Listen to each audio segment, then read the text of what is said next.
அனுதினமும் உன்னில் நான் வளர்ந்திடவே அனுக்கிரகம் தர வேண்டுமே. 2025 ஆண்டு 7வது மாதம் முதல் தேதி.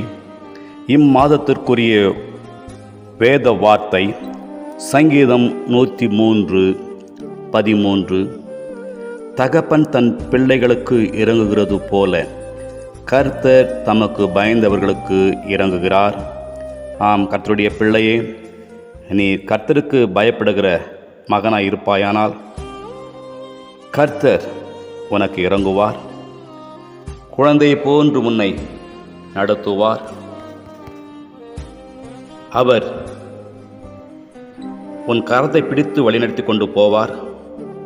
நீ தீமை விட்டு விலகி அவருக்கேற்ற மகனாய் மகளாய் காணப்படுவாயானால் இம்மாதம் முழுவதும் உனக்கு ஆசீர்வாதமாயிருக்கும். ஜெபிக்கலாம். நல்ல தகப்பனே, இம்மாதம் முழுவதும் உம்முடைய பிள்ளைகளை நீர் பாதுகாத்து வழிநடத்துவீராக. தகப்பன் தன் பிள்ளைகளுக்கு இருக்கிறது போல உம்முடைய பிள்ளைகளுக்கு நீர் மனமிறங்கி உம்முடைய பிள்ளைகளை இம்மாதம் முழுவதும் எல்லா தீங்குக்கும் விலக்கி காத்து வழிநடத்த வேண்டும் என்று இயேசுவின் மூலமாய் வேண்டுகிறேன் நல்ல பிதாவே. ஆமேன்.